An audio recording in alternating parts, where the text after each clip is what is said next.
What's up? Okay, we are at this cafe in Nakameguro, Japan. We're gonna talk about the movie we watched yesterday, Aftersun. Aftersun. Okay, so do you want to give a brief summary? Yeah. But I like that last time. I don't want to not like last time. I don't want to give it too much like story details. I think we gave too much story details. Okay. Rather than our thoughts. So let's just give a brief summary. Okay. And that's your job. Do you think we like spoiled too much? No. Okay. I think the main reason of the podcast is not to storytelling, but your perspective. So. Okay. Okay. So, Aftersun is a story shot mostly from a camera by this dad and his daughter. They're on vacation in Turkey, and so they're filming everything together. And so you see a lot of the movie from that perspective. And I guess the interesting thing they do is you're watching that video as if you're the much older version of the daughter, because she's watching it in order to try to understand her past. And it's never explicitly shown, but heavily suggested that the dad commits suicide shortly after that vacation they went on together. So that's kind of the summary. Is that okay? I think that's pretty much everything. Yeah. Right? Okay. So, did you like it? I also think, we were just talking, I also think it was really sad. And there were so many points in the movie where I thought something really bad was going to happen because I kind of knew that the dad was depressed. So it was really good at like getting me to feel a certain way. It was really good at that. But I wouldn't say I enjoyed watching it. Like I wouldn't watch it again. But if you're the kind of person that likes watching really artful movies that make you feel a lot of emotions, I think it's really good. Yeah. What do you think? Yeah, I didn't like it. I thought I liked it right after I watched the movie, but as I think about it, I don't like it. Because I don't relate to the people. Maybe I should be like I don't know if I can say I'm lucky or like I'm that I don't have that kind of depressing mindset, so I couldn't see being related to the story or anything like that. That's good. So yeah, but yeah, just thinking about how the main character suffered from depression, and also the girl like seeing her dad depressed. Yeah, just made me really sad. Yeah. And I didn't like that feeling. Yeah, it is really sad because there are a lot of points in the movie where like they're trying to do an activity, but the dad is just not that engaged in it, and you can see it kind of makes the daughter sad. Yeah. Jonathan's sandwich is Sorry, ready. sandwich is ready. Okay. Sandwich looks amazing. My coffee looks amazing too, and I'm worried about this train sound because like you see this. It spikes when the train is nearby. Do you think it's okay? I think it will be okay in a moment.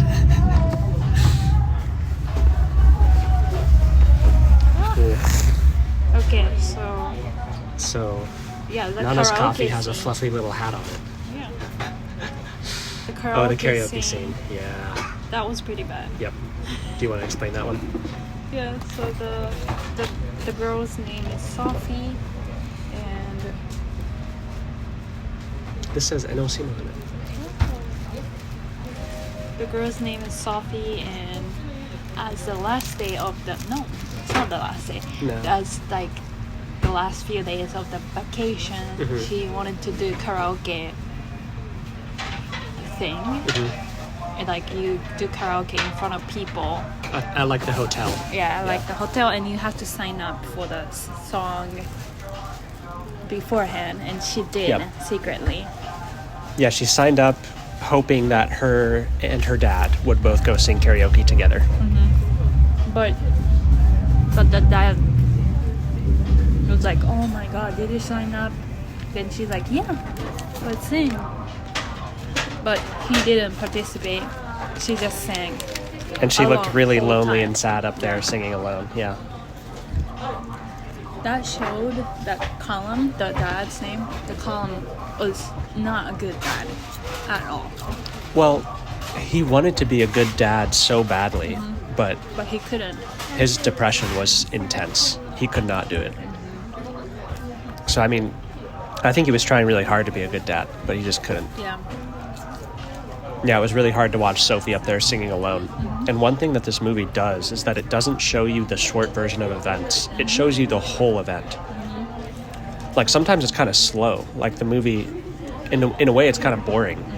Because it's not like an action movie with a ton happening. Sometimes it shows you a karaoke scene where Sophie is going to sing for 3.5 minutes, and that's it. It's really interesting, as opposed to, like, I don't know, more modern movies where a lot happens all the time. Maybe you have to. I know. I'm being instructed to eat. And then, yeah, but going back to what you said about depression and being a dad, I don't think the reason why he couldn't be a good dad is because he had depression. Even though people has depression, can be good parents, Yeah. I think. But the way he grew up, like you remember that the Sophie asked Colum, like, what did you do on your 11th birthday? Then he was like, oh, my mom, like anyone did, like no one remembered my birthday, so I reminded my mom, and she like just dragged me, like she was angry and like whatever, and then dragged me to the toy store and just get whatever you want. And clearly he wasn't raised by good parents either. So I think it also takes that his childhood environment. So I don't think it's because of his depression, but how he grew up was not good, and he doesn't know how to be good parents. So I think it takes his personality and his perspective too. He just doesn't know how to be a parent, Yeah. not just Yeah. because of his depression. Yeah. And he's also divorced, or maybe not divorced, but separated. I don't know exactly what their relationship is, but he's not together with the mom anymore, Yeah. which, I don't know, that could also point to just like past relationship troubles. Yeah. Oh, also, he's really young. He's really young, even though he has like this 12 or 13-year-old daughter. Some guy earlier in the movie comments and says like, oh, what's your sister's name? Like, he's really young. So maybe he was, I don't know, maybe he was like irresponsible too kid or early something. to- yeah. Yeah. Let me get the fork. Okay.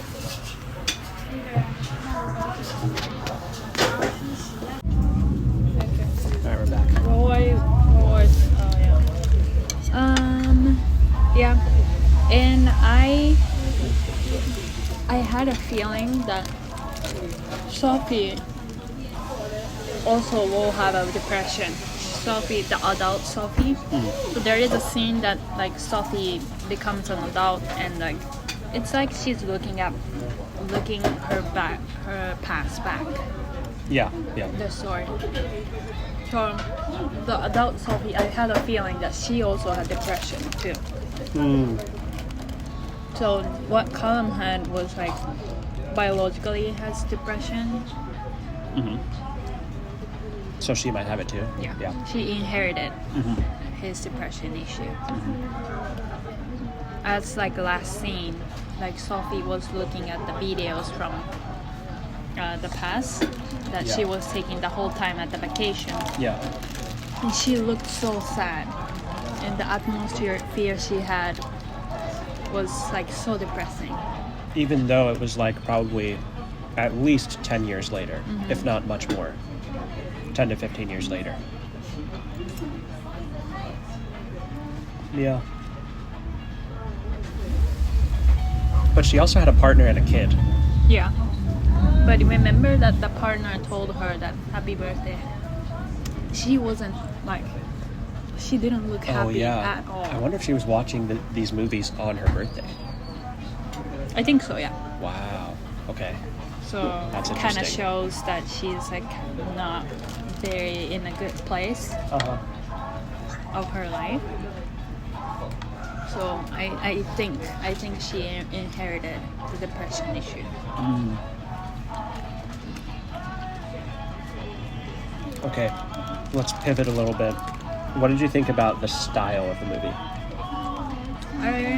Like the cinematography and stuff? Yeah, I liked it. It was very like aesthetic. Like the scenes you would see on like Pinterest or something. The cut is like intentionally, like intentionally the human moving is like the farther right side or left side, like farther corner of the screen to make it aesthetic. Yeah. I don't know. Yeah, I think I remember what you're talking about, where there would be like a long scene where we have a weird camera angle where we're not looking directly at Sophie or Callum, but we're hearing them and we're seeing like their reflections or something. Yeah. It is interesting. And I personally don't think there is a meaning of that camera angle, but Really? My theory is just make it look oshare, posh. If there was a meaning, what do you think the meaning is? Like some people, like I saw this like YouTube, like small cinema about this couple breaking up later, but they're together in the beginning, and they put like they're like laying on the couch together, and each other's foot is against each other because they are laying on the couch, and the foot is like the camera angle is like the foot is in the middle of the angle in the screen, and people are like, oh my god, this scene is so iconic. The foot in between them is kind of showing anticipation of the future that they're breaking up, that they're like they have a wall between them. So I understand that there might have some meaning that they do that intentionally to make sense for the story, but I don't know. Yeah. I have to be really artistic to understand that. Well, maybe there is a meaning. I'm not sure what that is, but what it made me feel is like sometimes when I watch a scene that's like really emotionally charged, like people are making each other really sad or really angry, or also scary movies, my reaction is to look away. My reaction is to look away, cover my eyes or something so that I'm not seeing the whole thing. And it was interesting, like a scene set up in the right way does that for you. Because there was a scene where they were having a conversation, and like we were just saying, we were seeing their reflections, but not really seeing them. And it was like the camera angle was looking away for me, where normally maybe I couldn't watch them argue directly. I would want to look away from the screen. The camera angle was like doing that for me. And I thought that was kind of interesting. Like, and I don't know if that's what the director wanted or not, but I guess it's possible that like instead of showing the argument directly, we just see like reflections of it. Yeah. That's interesting. I really like the scene that Sophie picks up the clothes on the floor in the hotel room. Oh yeah. After she came back, hanging out with friends. Or just like child actors behaving in natural way. Did you notice that when she's like picking up the clothes on the floor as walking, and she like flips her hair because her hair is wet and she doesn't want to. Really? I thought that was really funny. Like cute. The natural acting of that child actor was amazing, and it was very cute. She was a really good actor for her age. Oh, and also, what did you think about the Sophie hanging out with a little bit older kids? Sophie hanging out with the older kids. That was another thing that I just felt weird about the whole time. Like, I just kept waiting for something bad to happen. Yeah. Like, one of the kids was going to be mean to her, or, you know, worse. That's what I was expecting the whole time. Yeah. But it never did. Yeah. I thought, like, oh my god, one of the kids would, like, probably sexually harass her. Yes, that's exactly what I was thinking, yeah. Oh, but I think that kind of shows that how kids are, like, making bad decisions. Like, if you're not raised by good parents in a good environment, you start hanging out with bad people. Yeah. And you find it cool. And like at one point, Sophie just kissed like random boy who she met at the game. Yeah. And yeah, she casually does that. Yeah. Was very alarming. I don't think anything she did was really bad, but it was a little scary how she was doing whatever the older kids wanted. Yeah. Like one of the older kids, when he suggested to her that they go push the other kids in the pool. So the couple was sitting right by the pool. And the older kid turned to Sophie and was like, let's go push them in. And Sophie just did it. And right after she did it, you could tell she felt a little weird about it. But that was kind of scary because it showed that she would just do anything, like peer pressure, you know. She was around people that she thought was cool, so she was going to do it. Yeah.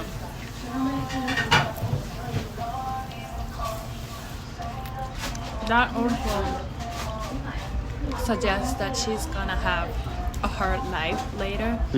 Like if you're hanging out with people like that, just want to have fun and just casually, like, I don't know, make fun of like sexual stuff, and you just hanging around with them. Maybe some people have that phase that you want to just casually date, casually hang out, have sex, or like kiss anyone, but it's just kind of wasting your time. So, but I think Sophie is gonna grow up like that. I think that scene showed that how she's going to grow up. What kind of people she's going to choose to hang out with. Yeah. Shows that you can have the feeling of depression later too. That what have I done? Yeah. I wonder if another part of the reason she was hanging out with those kids is that she was just kind of bored by her dad. Because her dad was seriously depressive, abandoned her on karaoke, sometimes went up to his room early and she didn't want to go up yet. Yeah. And she was just looking for social interaction, and, you know, those were the kids that were there, and they were kind of a bad influence. Yeah, I think so. Yeah. I think that definitely is one of the reasons.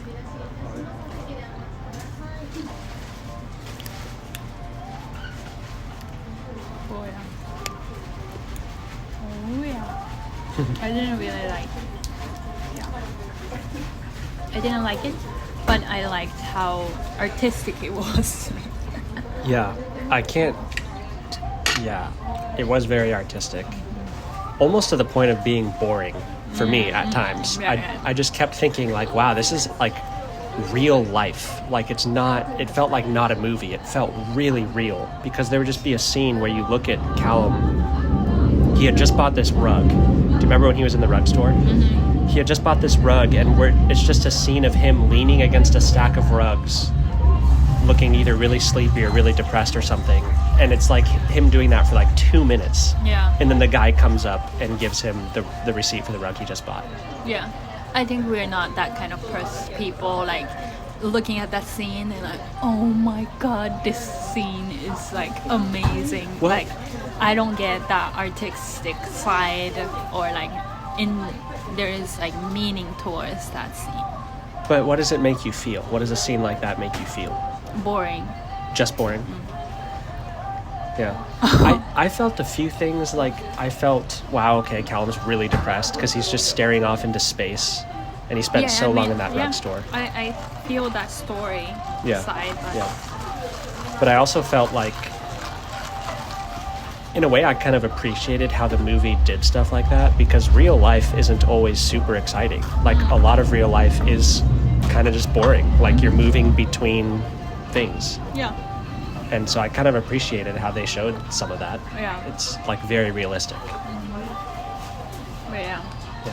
When you said boring, I think the whole time I was looking at the movie like that, I feel like I'm in like some kind of contemporary museum. Yeah. That's like something looks pretty. Oh yeah, this is pretty, but okay, like it's like you don't feel amazed. Yeah. You're like at some kind of museum just looking at stuff, not getting inspired. Yeah. Unless you're a very, very artistic person. Yeah. Are you saying it's kind of like modern art? Where, like, I feel like I don't get modern art, so I can stare at it for like a minute and then just be bored. But for me, if I stare at like a painting from like the 1800s, where it's like trying to be really realistic and stuff, that's way more exciting for me. Even though it's less like quote unquote artistic. You can learn some history parts. Yeah. But also it's just prettier. Yeah. I just don't understand modern art.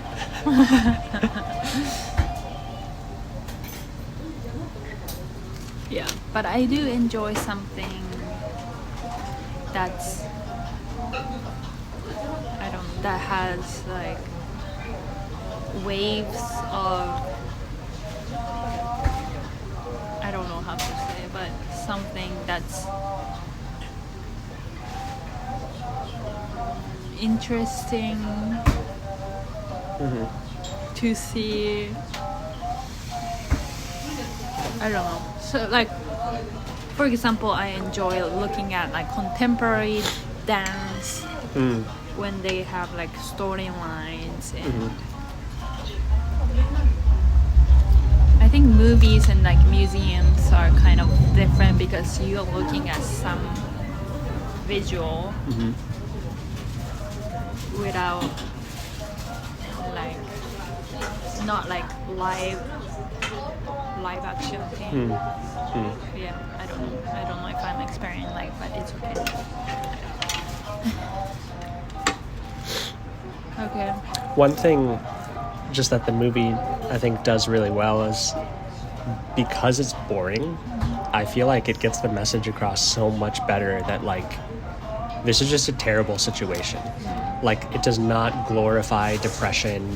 You know, it doesn't show him being cool and dark and brooding. Like, it's no one's fault. Yeah. It's just like, this is really boring and brutally sad, and then he dies. It's like really intense. It's not, and it's not hiding that. It's like, that's probably how it would look in real life. It felt really accurate. Which is why it was kind of hard to watch, and why I don't think either of us will watch it again. I felt the same similar feeling of Leon. You know, maybe the English title is different. Leon? The John Leno and Natalie Portman movie. I don't think you watched it. Oh, Lion. Just Lion, right? Leon. Okay, I don't know if I'm thinking of the right thing. Okay, so that's a masterpiece of like from 90s or something. Natalie Portman, you probably saw the picture of her, like really short cut hair, and she has a little bangs, and she wears like cool jacket. Okay, you can watch the movie later. I'll have to watch it. Yeah, I had a same feeling that where she's that. Okay, I'll give you the summary of the Leon. Is Natalie Portman. She's like 13, 12 years old girl. She grew up in like really toxic family. Her mom's dating a boyfriend, and like they have so much debt. So the people from like institution comes over and shoot her whole family in the apartment because they Shot everyone? Yeah, shot everyone. Oh my gosh. Because of the death. And because they borrowed money from mafia or somewhere. Wow. They shot the whole family, but she was outside luckily, so she is the only person alive. As like a 12 or 13-year-old girl? Mm-hmm. Wow. She came back to house and saw everybody dying. Then she instantly, her emergency perspective worked, and she went to neighbor's house. Mm-hmm. It's an apartment building. She went to neighbor's door because the shooters were still there. Mm-hmm. They're still guarding people, and that's just making sure that there is no one else in the family alive. But she, if they notice that she is also part of the family, she's gonna kill them. So she instantly thought that, oh, I cannot go back to my house. Yeah. Then she went to neighbor's door. She just walked by her house and with other mafia members. And she knocked the door and please open the door. Then the guy who opened the door is John Leno. Do you know him? He's a really famous actor. John Leno. Leno? He named himself after John Lennon, the Beatles. Oh. I don't know. You don't know anything about US? I don't know anything. Okay. So yeah, he is what's the people who shoot people hire who's Assassin? hired? Huh? Assassin? Hitman? Hitman. He's a hitman. And he worked. His kind mindset worked, and he started living with her, and he teaches her how to use guns, how to protect herself. Wow. And then after the last scene is the mafia finds out that the daughter is still alive, and they came to her, but the hitman kills them with the grenade, and he also sacrificed himself, but he saved the girl. Wow. Natalie Portman. Wow. It's really sad. So I think it's kind of similar because of the depressing storylines that she is the only person alive and everyone else is dying, and the hitman, and also there is kind of sexual mindset that she's growing. She kind of has a weird attraction to the hitman. He's 50 years old guy. Oh my gosh. Wow. It's kind of weird scene, but they don't do anything sexual, or he doesn't have any sexual attraction to her. I think he thinks her as a daughter or little kid, just a little kid. But she did learns what the sexual attraction means, and kind of weird scene. It's kind of similar to the Aftersun, the young girl learning what it is to hooking up with boys, being attracted to some people, and somebody dies at the end. So I kind of felt the same feeling when I saw the Leon and also the Aftersun, but I personally like Leon more because there are so much more ups and downs for the storylines. Yeah. It's more, I wouldn't say exciting, but it's more entertaining to watch. Yeah, makes sense. Yeah, Aftersun was a really artful movie. It was clearly going for that. All right. You want to rate it out of 10? And then call this? And then end this? 6 out of 10. Okay.